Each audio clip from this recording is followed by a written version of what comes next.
Hello. So for today's session, we're lucky to have Jo Hussain from SIASS. So she's the SIASS manager. Jo, do you want to explain first of all what SIASS actually is? Yeah, sure. SIASS is a statutory service. There's some SIASS. It's called SIASS in Sutton because it's Sutton Information Advice and Support Service. But they can be called SENDIASS. They can be called various amounts of names. But they are statutory services. Every borough has to have one. It's in the Children and Families Act 2014 to give advice and support, and to a certain extent advocacy to children, young people and their parents around all matters around SEN, including health and social care. So Sutton, SIASS is SIASS in Sutton, but they are named other things. And they're there it was recognised that the SEN system was a hard system to navigate for parents. Parents often didn't understand the recourse to appeals or what their rights were. So these services were born out of that recognition that parents needed support, information and advice to help navigate the world of SEN. Yeah, definitely, because it is it's full of acronyms for a start, isn't it? The world of Yes, SEN. it is. So Special educational SENCO needs. and, Yeah, and yeah. EPs and all sorts. Mm, But yeah, and like legislation and stuff is really mm, complicated. So that's really good mm. to know that you're there. What's the difference between yourselves and Parents Forum? Parent forums previously did do the function of information and advice, but not in such a coordinated national way. Right. Parent forums are there for that they have a consultative element where local authorities must work with parent forums to look at provision, services, and to help influence policy Okay. locally. So parent forums are quite key in the area of SEN in terms of parents collectively getting their voices heard. Right. And so parent forums are able to band together and do responses to Ofsted reports if they're not happy with them. For example, local authorities have to meet with head of parent forums to understand the views and the needs in that local community. Okay. So they do have a big consultative element, and they are there to influence local policy and practice. Right. Okay. So you're both kind of giving lots of support, but in different ways, really. Yes, yeah. So if I was a parent and I was having kind of difficulties with maybe communicating with my child's school about Mm, maybe things that were going on for my child, are there mm. ways that you'd be able to help with that? Yeah, absolutely. Um, in terms of SEN and schools, if your child has SEN and you've told the school they need, or the school believes that your child has SEN, the other way round, both schools have to tell parents they believe that their child has SEN, and the other way round. The child should be on the SEND register within the school, so they're identified via the SENCO, who is the Special Educational Needs Coordinator. Every school has one, so that they can plan the support that that young person needs. So SEN in school should start off with the identification of SEN, understanding what those needs are. Schools have lots of expertise within themselves where they can understand different needs and understand what provisions should be put in place to meet those needs. But they also have a thing called a notional budget. Sometimes it's called a devolved budget, and it's an extra piece of money that's attached to every child, but not every child uses it, to procure assessments from outside professionals, like an educational psychologist or a specialist autism teacher, occupational health, physiotherapy if needed, maybe even a dyslexia assessment. So Mm. they can use that money to fully understand the needs of the child, and then they have to produce it's not explicitly said in law, but it is implied that that there should be an SEN plan, support plan for a child, and it's an individual plan, and it highlights what that child's needs are and what the school are doing in relation to those needs in terms of support going forward. It could be working in small groups. It could be having a TA attached to a child for certain periods or for certain tasks. It could be a differentiated curriculum. It's whatever that child needs. It could be sensory breaks, support in helping social groups. There's different support that could happen. So that needs to be put in place. And then that SEND report, that SEND plan should be reviewed at least 3 times a year by the school. You should be integral to, parents should be a part of that completely, should have their views understood, what they believe that their children's needs are, what things help at home, what things have helped in the past, and that should be like a co-production, ideally, that plan, and parents should be informed if there's any changes to it or any additions, and it should be reviewed with the SENCO present, the class teacher who is responsible for implementing the SEND report plan, and we always suggest someone from the senior management team.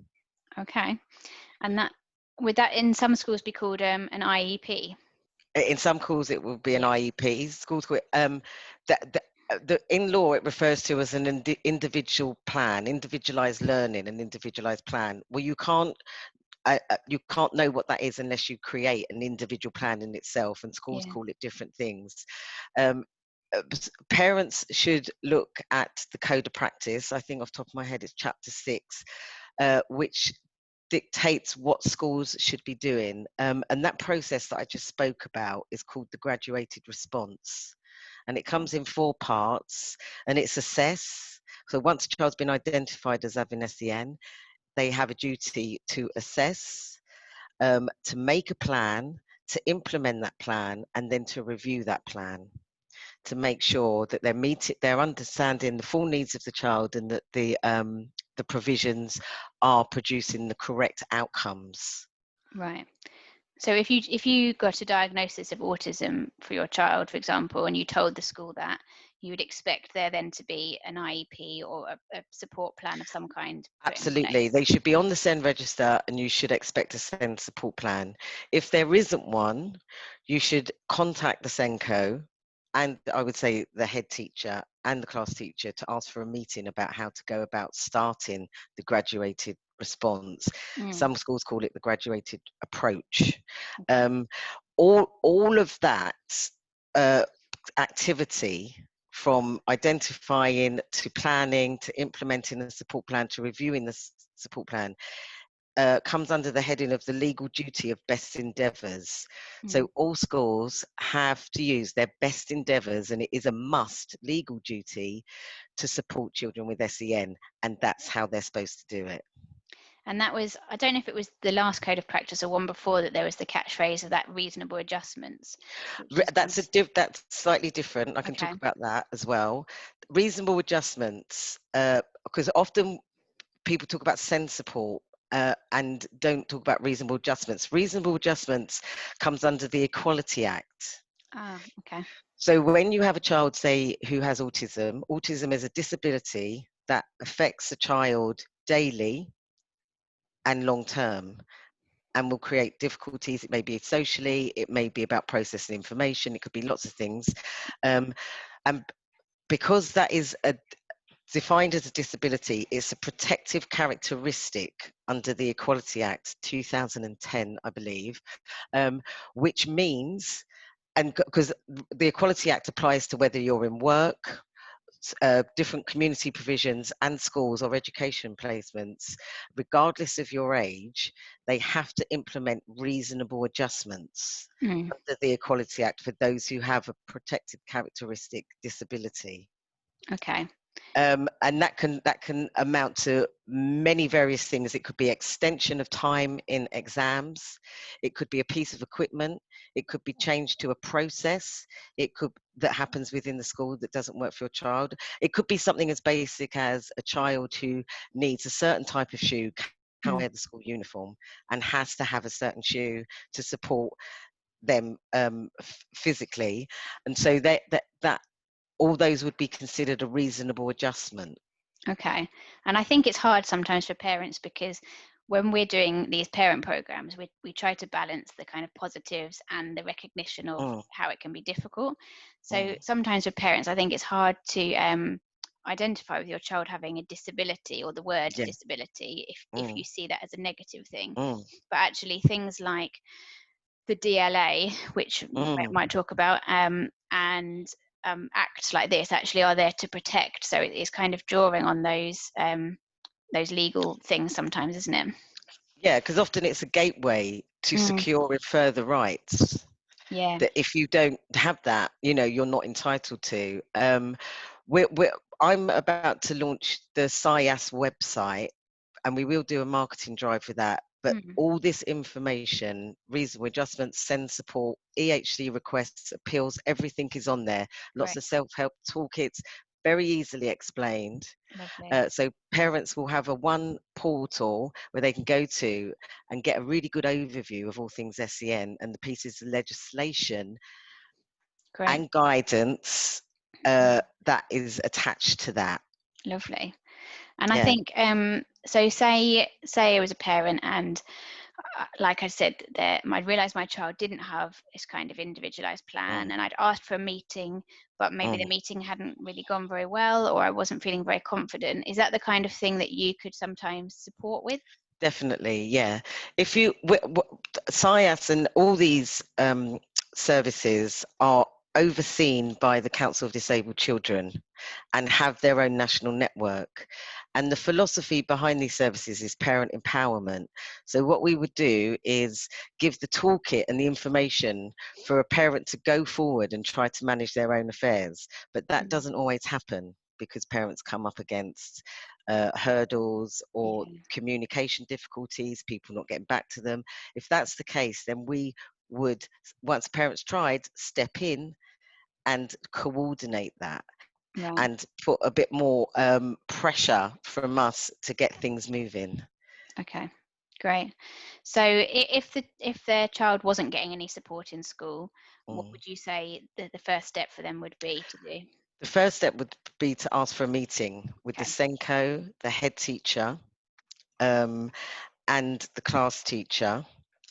Not a head of year, but somebody senior. Yeah. But the Senko has overall coordination for all SEM provision, so Important. Yeah. that's really important to have them there. Um, and I would, as what we say to parents, is set your expectations and agenda before you go in. Mm, Email what you think your child's difficulties are, if there's a diagnosis, what that is, and what you believe they struggle with, and what you believe might be able to help them. it's a good You idea. may have some of that information, you may know some of that, you may not. Mm, That's okay too. Your agenda might just be, what does the school think their difficulties are? This is what we see at home. What can we talk about going forward? What your yeah. best endeavours are going to be? We always say to parents, if you can slip a legal term in there, Mhm. remind them of duties, that's always very powerful. Yeah. Even if you have a conversation on the phone, arranging the meeting, find out who you spoke to, get email addresses, and follow it up with an email saying thank you Mm. for agreeing to meet with us. Because the best thing you can have in all these situations is a paper trail. Yeah, good point. And I think some schools don't like giving out the teachers' email addresses because of Mm, time restraints and things. But they'll mm. generally give you the school office email. So even if you Yes, copy that and put for the attention of class teacher, absolutely. like you said, just have a record. It's a bit like when you go to the doctors or a hospital appointment, Yeah, and sometimes so much kind of jargon language or things that yeah. the school staff are very experienced in, and you don't always realize when you're saying these things. But for a parent, if you don't know them, it can all be a bit overwhelming. So I think not feeling embarrassed to be writing notes during the meeting and all of those kind of things as well. Yeah, absolutely. And what you can ask for is that you can ask the school to come prepared as well. So Mm, you can say, can you bring something that evidence his work, his progress rates, he or she's progress rates? Do they have a recent learning plan? Could you bring that along?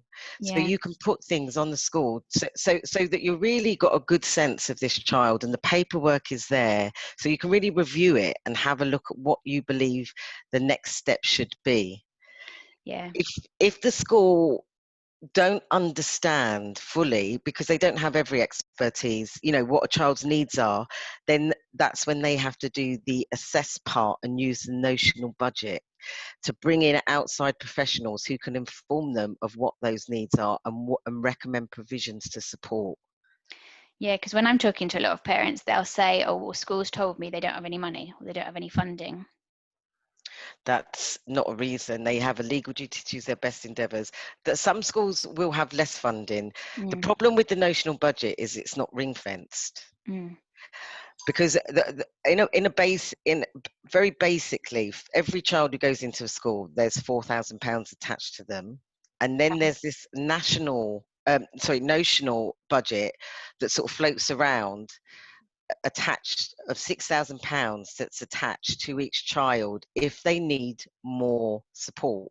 Obviously, right, most children don't need that extra support. So there's that notional budget hanging around. Now, schools can pull together some of that budget to buy in a provision, like a specialist autism teacher who will come and do assessments, so they can procure trade services mm, from that budget. So there may not be an exact £6,000 that they can spend attached to your child, but there should be something. okay. Yeah, it should be something. Um, when it comes to EHC assessment requests, sorry, I'm going off a bit, That's the but next one, so that's good oh, right, okay, timing. okay. So if the send support process and the graduated response has been Mm, exhausted completely, the school are doing absolutely what they can. They can't do any more. Um, schools, yourself and schools, or parents by themselves can apply for an EHC assessment request, okay, and another that's acronym. yeah, and that's for education, health, and care well, actually, on assessment, it's education, health, and care assessment. They're also referred to as statutory assessments, and it involves bringing in the relevant professionals to fully assess your child and to find out what their needs are and what they recommend the provision should be to meet desired outcomes. So on the SIASS website, that we have templates for parents to use to request themselves an EHC plan, EHC assessment request. Sutton, on their local offer, do have their own template, but you do not have to use that template. Okay. It's quite long. I found it quite long. You don't have to use that. You can actually even put it on a post-it note. I wouldn't recommend that, but you can legally. There is no set format Right. for requesting. It's much more powerful if you can do in partnership with the school, Mm, because one of the things the local authority will ask is the school to really put down in a very detailed way what they've done so far with the mm, child, because then that helps with the decision making process.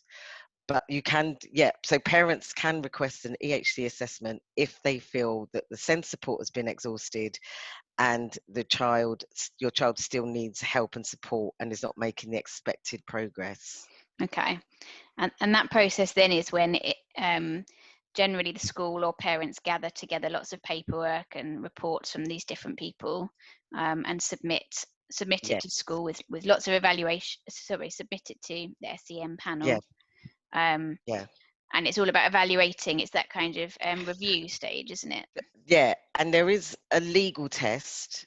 I don't want to misquote it. There is a legal test that the local authority has to apply, and it's that a child has or may have SEN Right. and will or may need that provision to be made in accordance with an EHC plan. Okay.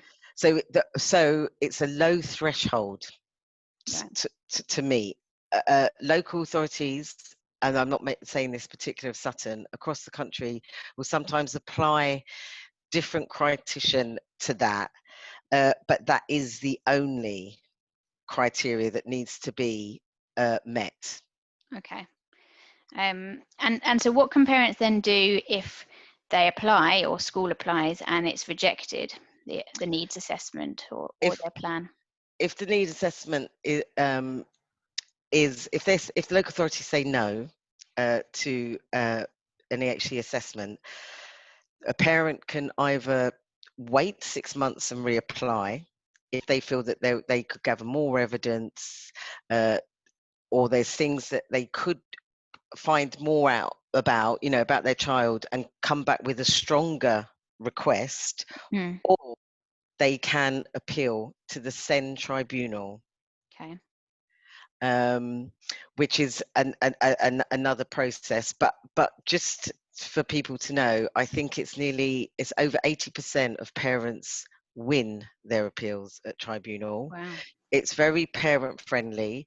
On the SIASS website, I think there's about 6, which will be launched. There are about 6 videos to show you that parents can watch about the tribunal process and appeals. Okay. We'll also help with that. But the only thing you have to prove for a refusal to assess is that your child has or may have SEN, and this is the one that's the big question, and may need or needs that provision to be made in accordance with an EHC plan. Right. Some local authorities historically have used the fact that schools haven't exhausted their £6,000 notional budget, and therefore have to do that before you can apply. That's unlawful. Okay. Money doesn't come into it. The school just has to prove that it's fulfilled their best endeavours. Right. Okay. And whatever that looks like, yeah. And so there's two stages, aren't there? Because I think it's confusing. Sometimes parents think, oh, I've applied for an EHCP, but it's sort of is the EHC, you're applying to be assessed, and then you're applying for the actual. Yeah. So you could they could agree to assess, but then still say you don't need a plan. Yes. That doesn't happen often, because mostly if you hit the assessment criteria, mostly a plan will be issued. Okay. EHC assessment timeline is 20 weeks. Right. And again, that we have an EHC timeline checklist on the website. Right. So it's a 20-week process. Once you've submitted your request, the local authority, and this is a legal timeline, have 6 weeks to get back to you to tell you whether or not they agree to assess. If they don't agree to assess, you can go to appeal, or you can resubmit an request to assess 6 months later. If they do agree to assess, and I don't think this is stipulated clearly, but about week 14, after professionals have gone in and done the assessment and the LA have a much better understanding of what the needs are, they then decide whether or not, from the result of the assessment, whether an EHC plan will be issued. Okay. So just because you have an assessment, it doesn't necessarily mean that you'll get an EHC plan issued, but it normally does in practice, but not always. If they decide not to issue, you can appeal that as well. Okay. And is there a time limit for how recent the reports and the things that you're submitting have to be? There is. The general rule of thumb is that there should be fresh assessments. However, if there's an existing report, and it reflects, and both parents, but parents have to be in agreement, parents, the local authority, and the professional who wrote the report, if they're available, all agree that that reflects current need, then that can be used.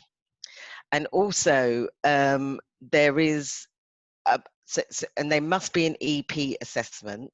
So if you put in an EHC assessment request and they say, no, we're saying no because we want an EP assessment first. EP is educational psychologist, by the way. Yeah. That's unlawful. That's not the legal test, and that's not a requirement. An EP, educational psychologist assessment, is one of the must-haves in an EHC assessment. So that will be done anyway. So sorry, just to clarify, so they don't need to have it to apply for to assess. It will be part of the assessment process. Yes. And is that then done by, because that's, again, sometimes it comes back to cost. So would that be funded through the EHC process, or do schools have to pay for an educational psychologist to come in? No, schools would only pay for an educational psychologist to come in if it was under the Assess, Plan, Do, Review, Graduated Response under the SEN before we support. got to that. Before everything other, when it comes to EHC, is the local authority. Okay. There was something I was going to say to add to that. So, and also talking about reports that can be used, there is, and this is in law as well, parents can submit any report that they think it's reasonable for the LA to consider. Lots of LAs don't like taking independent reports Okay. and like to use their own professionals. However, if it is a reasonable request, like it's parents had a dyslexic assessment independently, that would be completely reasonable to Okay. say, I'm submitting this as part. I know it wasn't from your professionals, it is an independent report, but it's reasonable because it reflects these needs. It gives you an insight and saying it's reasonable for you to consider this also. Yeah, because that's something that's come up over the years as well for parents who've previously, when there was, really long waiting lists. I know then they're still quite long, but they were even longer before for CAMS and to get an autism assessment or Yeah. diagnosis. And parents would sometimes say, if I go private, will that report Mm, still count? So it does. mm. That would be the same, wouldn't it, if they had a private Absolutely. diagnosis? And you have to think about what's reasonable. Well, if the child has dyslexia or has a mental health issue and you've had to go private to get that assessment done and that report done, and that directly reflects your child's needs Mm, and an insight into their needs and what support is needed, that's highly reasonable to yeah. put that forward to the LA and say, oh, you also need to consider this report as part of the evidence. Yeah. Okay.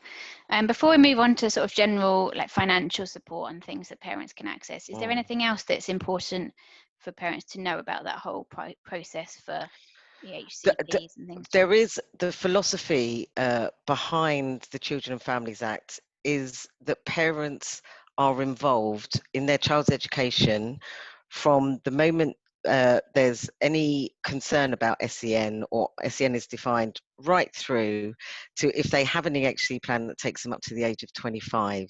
So they have a right to have their views heard.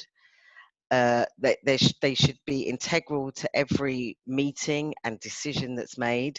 And also that doesn't only just apply to a parent, it applies to a child and a young person too. Mm, They're able to express themselves and to be central to any sort of annual reviews. And that happens when you've got an EHC plan only, or send support meetings.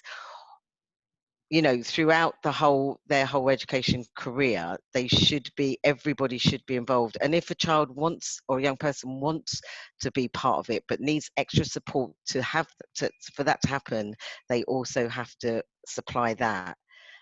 So you can take advocates into meetings, you can take friends, you can take people for emotional support. So parents mustn't be intimidated by mm, going into schools, and they should be aware that schools have a duty to listen to them and to yeah. make sure that their viewpoints and their feelings and their wishes and their aspirations are central to their child's education.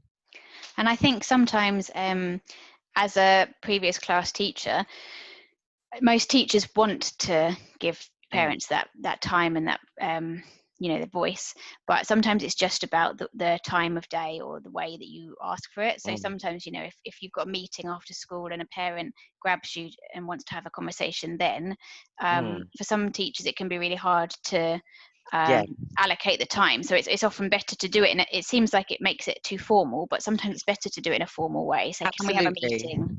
So Absolutely. Always. everyone's got the it, time and allocated. you can have those informal conversations, which is fine, but Yeah. always follow it up Yeah. with what was agreed, what the action was, and when it's going to happen. So you have a paper trail, and also so things don't get lost, because people are busy Yeah. and they do forget they've had conversations.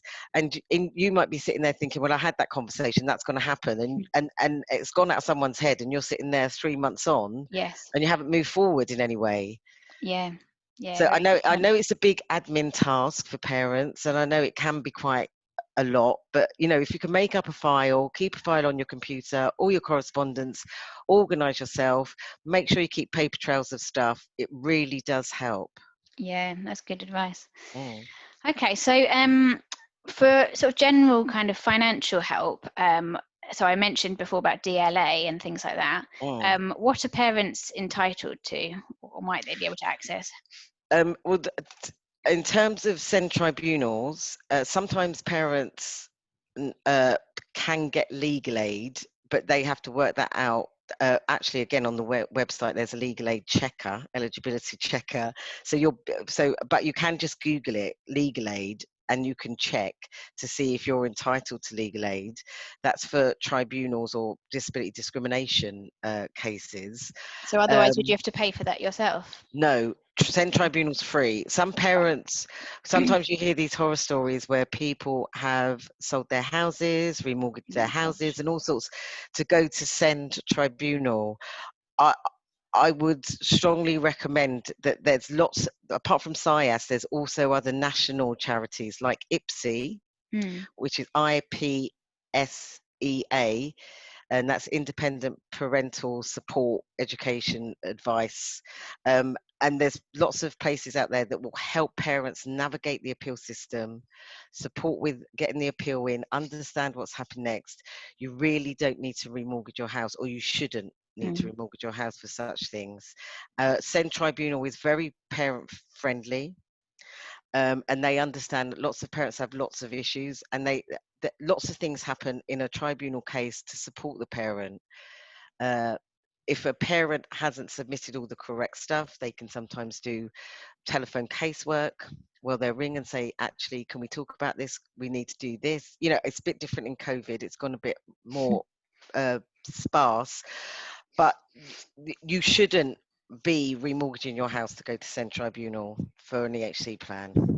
Yeah, that's I good would to hear. say, And yeah. because tribunal sounds like, quite a scary courtroom scenario. Mm. But with if it's about the agreement to assess, is it just done? It's done via, you don't have to go, you can do a paper hearing. Mm, Refusal to assess, refusal to issue can be done by paperwork. right. Paper hearings only, and actually that's what they do unless it's exceptional circumstances.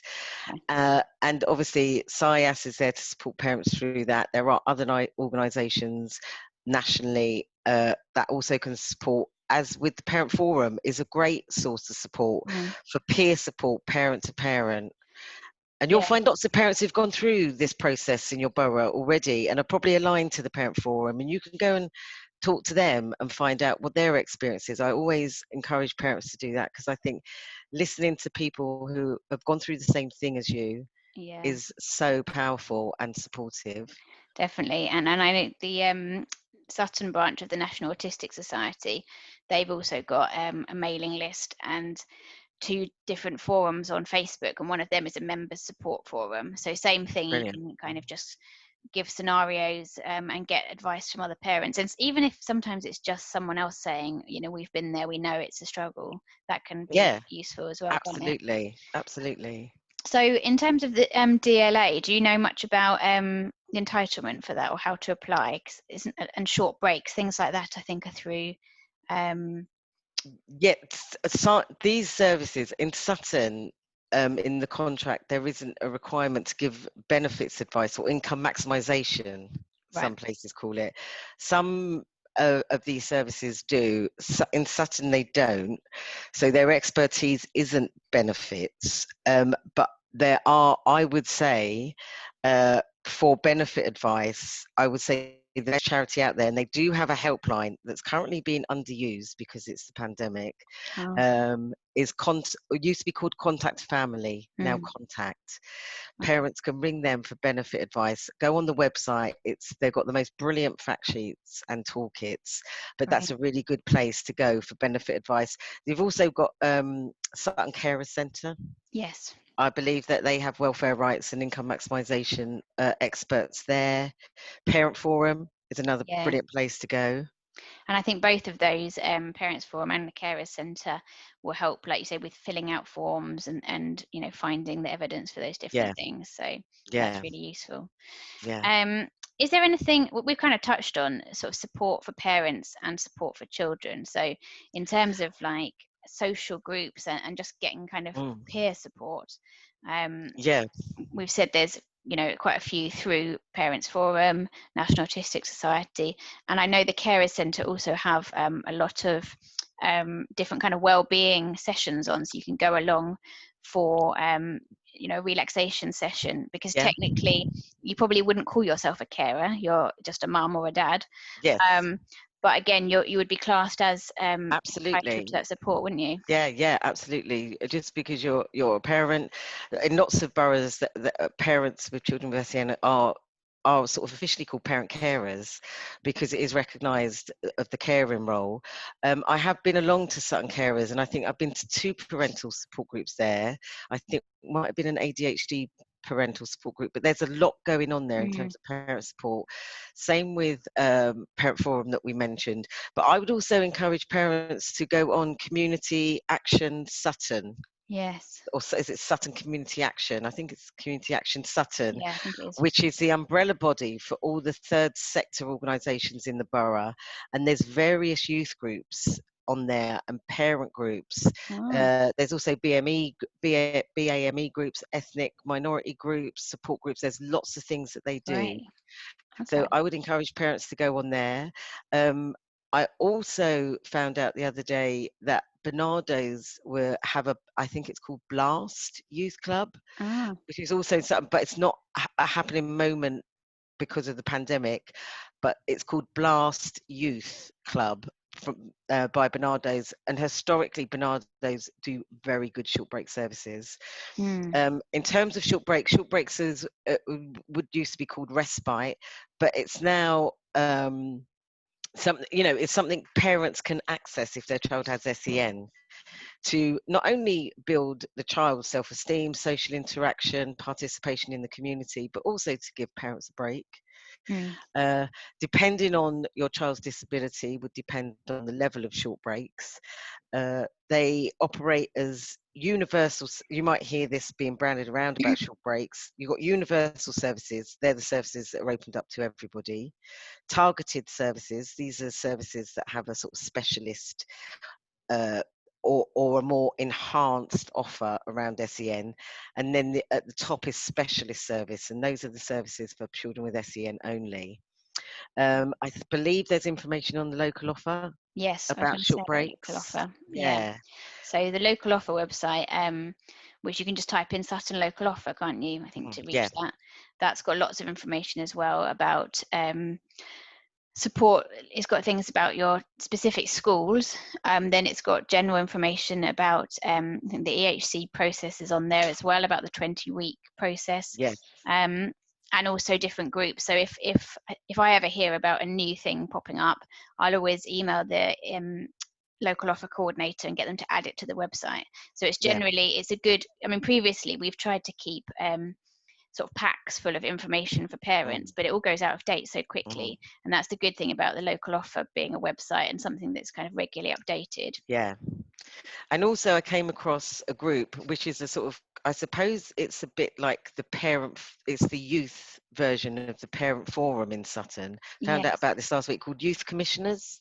Yes. And they're a group of young people who are basically get together.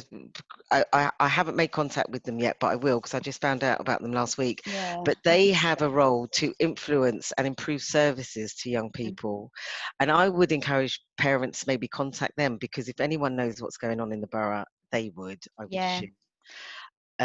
But I'd also look at Community Action Sutton as well, because lots of voluntary sectors do lots of great stuff, but don't always get heard about. It's very true. And I think the youth commissioners are organised via the Volunteer Centre Sutton, so you can always get in touch with them to find out more as well. Yeah.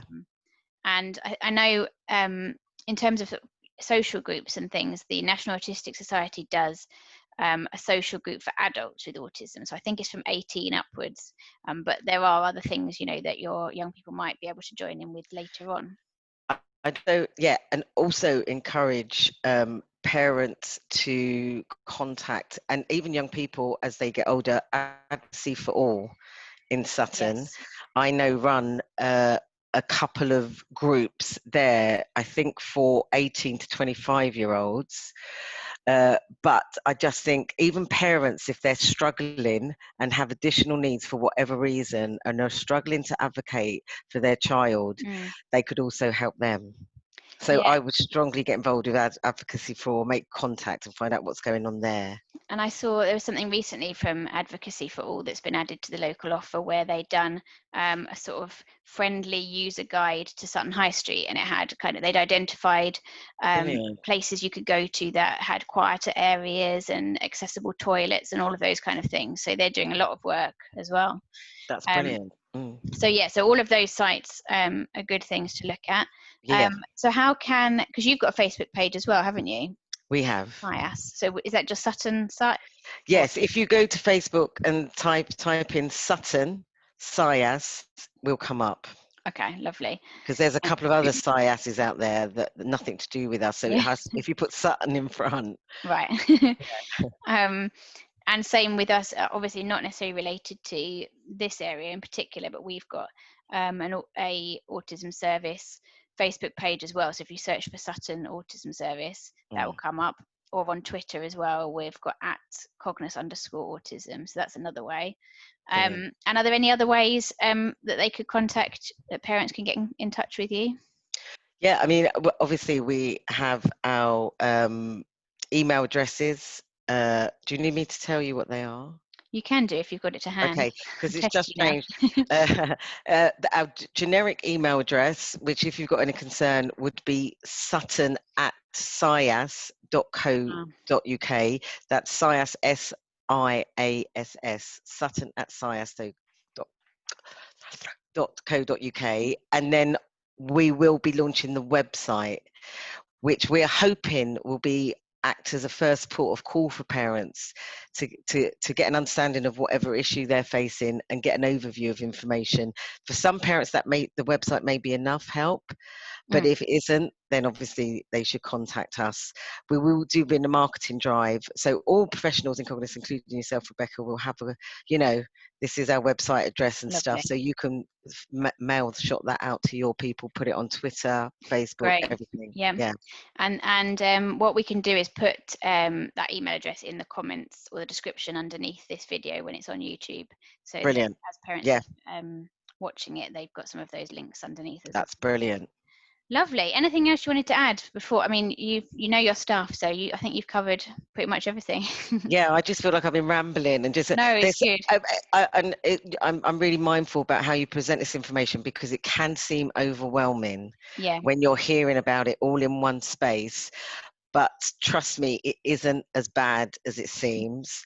And if parents are really struggling because one of the things that we do at SIASS is to see what the issue is, see what the next moves are, and help parents understand what their rights are that pertain to that situation. So apply the law to individual situations, and we will guide parents. I've sent lots of emails to parents this morning about annual review processes, about SEND support, about appeal processes and stuff, just to break it down and to make it easier and more accessible. And actually, once you do that, it becomes a lot less frightening. I know it seems frightening, but it isn't as because it's new and there's a lot of words, and as you say, there's a lot of professional jargon. But actually, once you break it down, it's not as bad as it seems. So don't panic, and there is support. Yeah, definitely. I think that's the main message: is not to be afraid to be an advocate for your child. But then also to recognise that, I guess that's where the parent carer element comes in, because that is tiring in itself, having to kind of constantly feel like you're pushing for something.